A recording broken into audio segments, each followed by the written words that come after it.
Assalamualaikum warahmatullahi wabarakatuh. Waalaikumsalam warahmatullahi wabarakatuh. Bismillahirrahmanirrahim.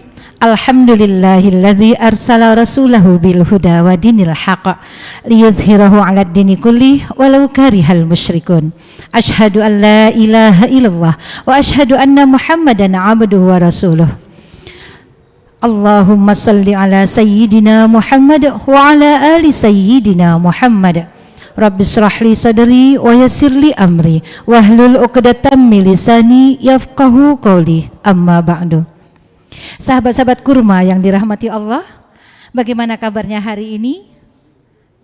Semoga kita selalu dalam lindungan Allah Subhanahu wa taala dan kita selalu mendapat rahmat dan nikmatnya dan mendapat maghfirah di bulan Ramadan ini. Amin Allahumma amin. Kita bertemu kembali di kajian Ramadan yang disiarkan oleh TVNU. Baik, kajian kali ini bersama saya Rusdiana Sari akan menemani waktu menjelang berbuka sahabat-sahabat sekalian dengan tema merencanakan generasi yang berkualitas bersama narasumber kita yang terhormat Ibu DRA Suprapti yang bekerja di DP3A PPKB Kabupaten Blitar, bagian lapangan Balai KB Kecamatan Lingi. Mari kita sapa bersama. Assalamualaikum Ibu. Waalaikumsalam Bu Rus. Sehat nggih Bu? Alhamdulillah sehat. Alhamdulillah, meskipun puasa tetap sehat, Tetap bugar sehat dan semangat. Ya, alhamdulillah, masya Allah. Ibu Suprapti ini adalah sosok ibu yang tangguh ya. Alhamdulillah. Baik Ibu, terkait dengan tema kita hari ini merencanakan generasi yang berkualitas. Kami ingin tahu Bu, apa yang dimaksud dengan generasi yang berkualitas serta apa saja yang harus dilakukan dalam menyiapkan generasi yang berkualitas Ibu? Ya, baik, terima kasih atas waktu yang diberikan. Assalamualaikum warahmatullahi wabarakatuh. Sahabat-sahabat kurma yang dirahmati Allah. Saya di sini mengenai generasi berkualitas nggih Bu nggih. Generasi berkualitas menurut BKKBN adalah generasi yang terencana dan siap berkeluarga. Generasi yang mempunyai bekal hidup yang seimbang, baik dari segi agama, segi kemampuan berpikir, dan segi sosialisasi, sehingga mempunyai manfaat bagi dirinya juga masyarakat. Nah, kita kalau bicara tentang generasi berkualitas nggih Bu, kita yang siap berkeluarga, kita harus mengerti apa definisi atau arti keluarga. Keluarga adalah unit terkecil dalam masyarakat yang terdiri dari suami istri atau suami istri dan anak atau ibu dan anak atau bapak dan anak. Nah, di sini Ibu tadi membicarakan ke apa yang disiapkan dalam membangun keluarga nggih Bu. Dalam membangun keluarga itu ada 4 aspek, yaitu pertama dari segi fisik, kedua dari segi mental, ketiga dari segi ekonomi, dan keempat dari segi sosial. Yang pertama dari segi fisik. Remaja tersebut merencanakan kira-kira nanti nikah di usia berapa. Menurut Undang-Undang Perkawinan nomor 16 tahun 2019, perbaikan dari Undang-Undang Perkawinan nomor 1 tahun 1974, itu usia nikah baik laki-laki dan perempuan adalah 19 tahun. Tapi kalau usia nikah yang ideal menurut BKKBN yaitu perempuan usia 21 dan laki-laki usia 25. Itu dari segi fisik nggih Bu, umur. Jadi lebih matang usianya ya, Bu, ya. Betul. Terutama dari segi reproduksinya untuk kesiapan si istri. Terus berikutnya dari segi mental. Karena nanti kalau remaja tersebut generasi tersebut sudah berkeluarga nggih Bu, itu sedikit banyak atau besar sedikit ringannya itu pasti menghadapi konflik. Karena menikah itu tidak hanya menyatukan dua insan, laki-laki dan perempuan saja, tapi menyatukan dua keluarga yang tentunya berbeda. Makanya harus dari segi mental juga disiapkan. Berikutnya dari segi ekonomi. Setidaknya kita remaja-remaja itu mempersiapkan juga, nanti saya nikah sudah mempunyai pekerjaan minimal untuk calon suami. Tapi tidak menutup kemungkinan di zaman now ini nggih Bu, perempuan juga mempunyai pekerjaan. Sehingga nanti kalau sudah berkeluarga itu bisa mencukupi kebutuhan sandang, pangan, dan papan. Terus yang terakhir yaitu dari segi sosial.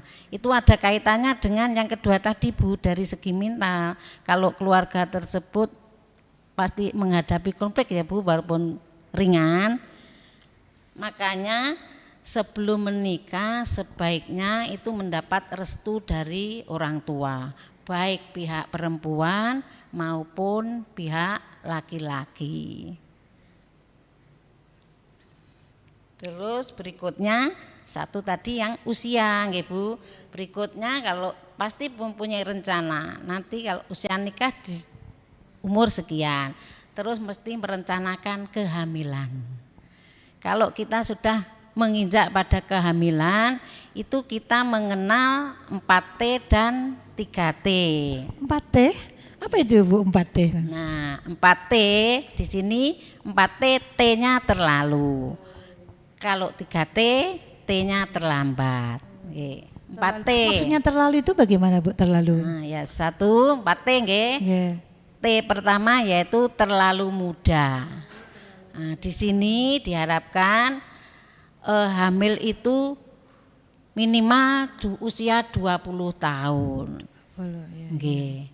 Jadi tidak boleh terlalu muda. Ya. Karena pasti sudah diperhitungkan nggih, pasti ada resikonya. Iya, betul. Terus T yang kedua nggih Bu, ya. Terlalu tua. Terlalu tua.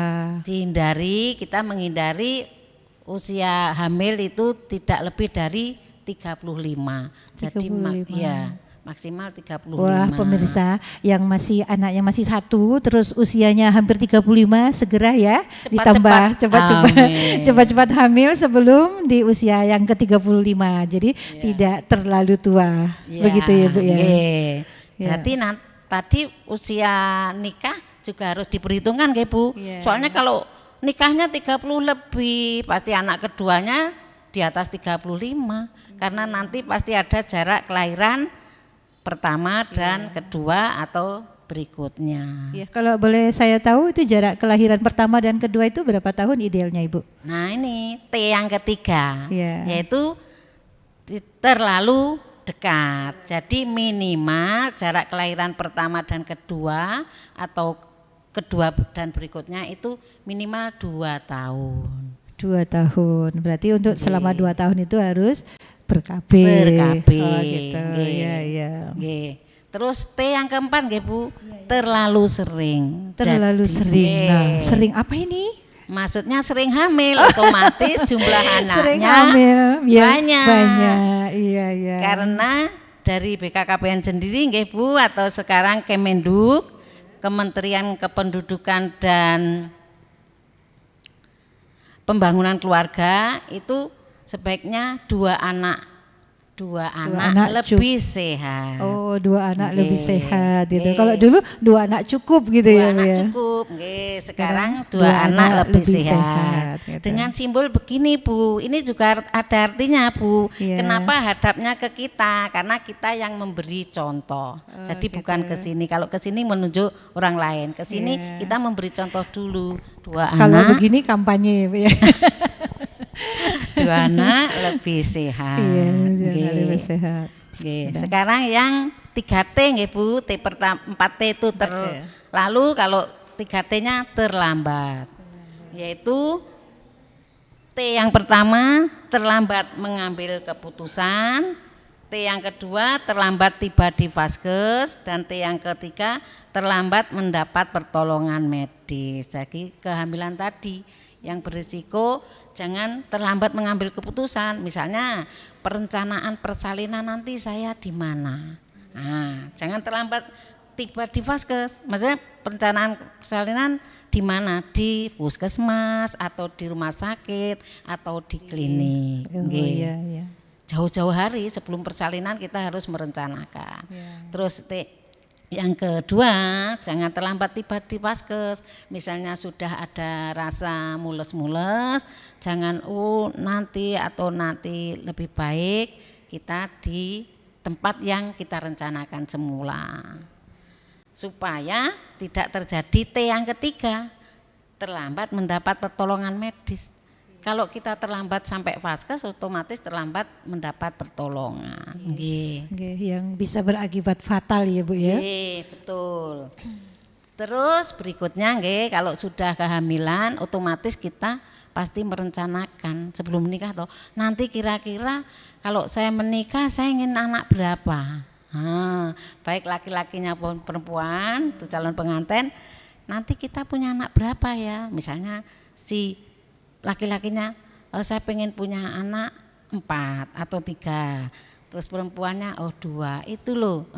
Biasa panggil apa ya ke pacarnya? Ingat. Biasanya beb gitu. Ya, betul. Atau ayang. Zaman sekarang ya Bu.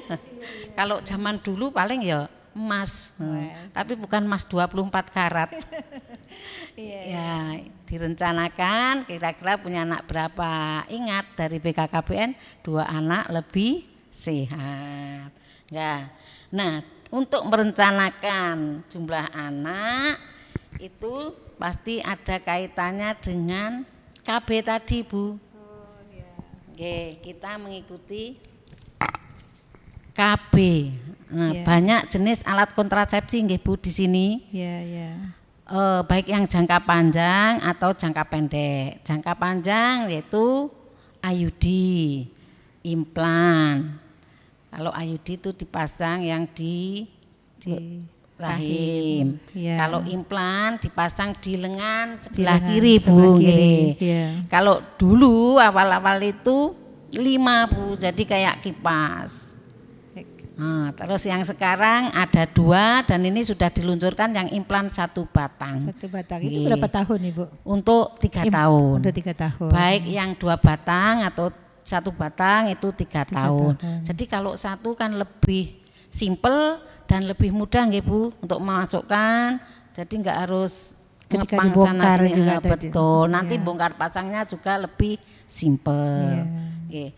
Terus ada lagi MOW atau tubektomi dan MOP atau vasektomi. Itu steril Bu. Steril ya. Kalau MOW steril untuk perempuan, kalau MOP steril untuk laki-laki, untuk bapak-bapak. Itu bagi keluarga yang memang betul-betul sudah tidak ingin punya anak lagi.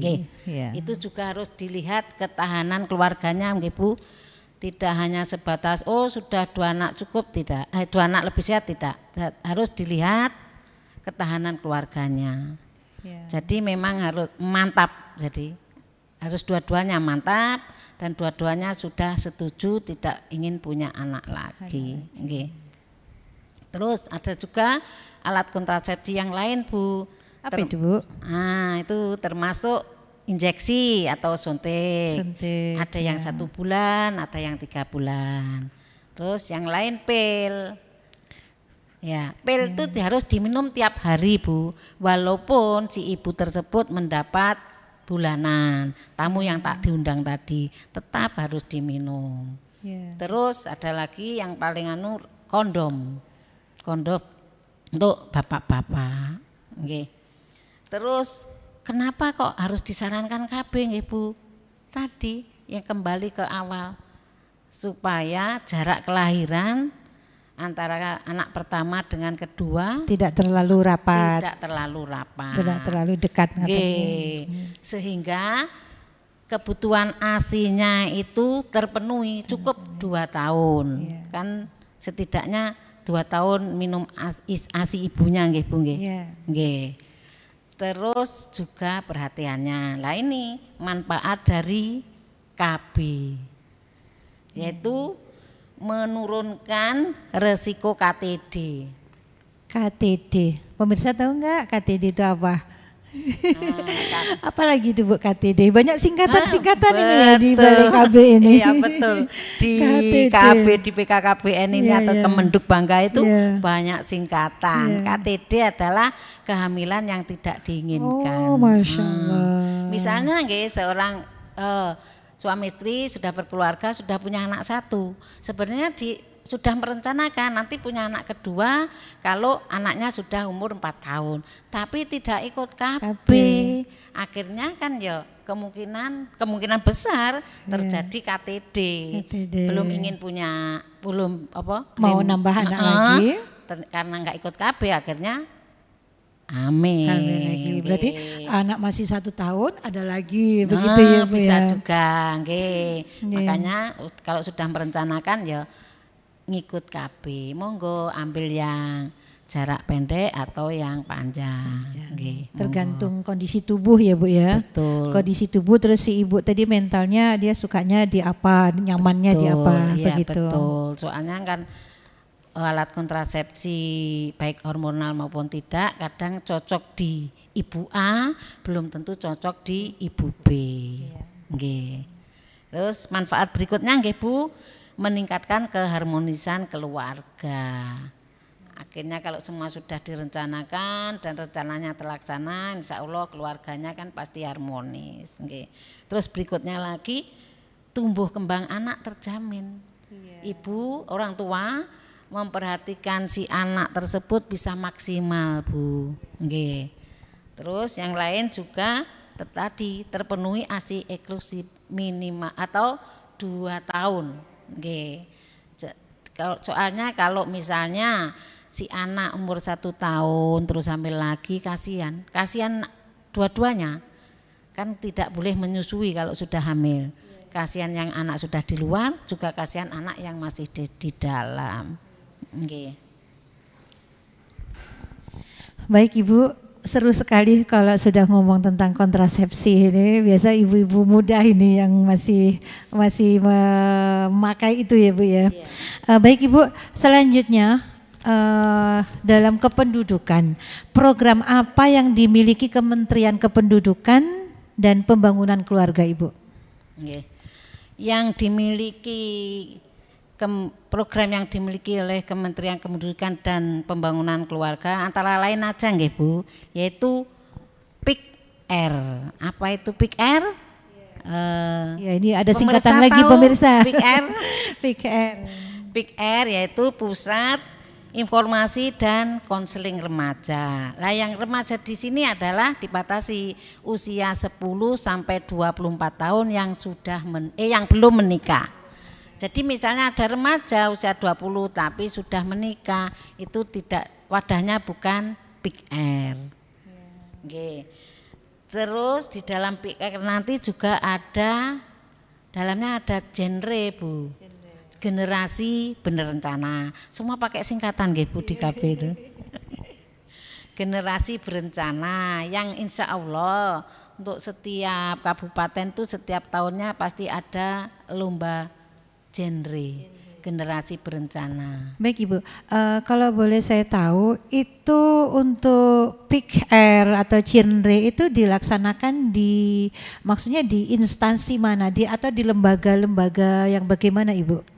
Di instansi kalau lombanya nggih Bu lewat instansi Dinas per kabupaten lain nggih, lembaga yang di atas BKKBN, di tingkat 2 dinas, contohnya di Blitar, dinas P3A PPKB. Selain untuk perlombaan, kalau untuk pelatihan misalnya itu atau di antar sekolah gitu, di lembaga-lembaga sekolah gitu. Nah, itu PIK-R-nya Bu. PIK-R ya, di sekolah-sekolah berarti. Betul, di PIK-R-nya itu yang berbasis sekolah, yaitu di SMP dan SMA. Hampir semua ya sudah ada tidak semua tapi hampir semua ada PIK-R-nya.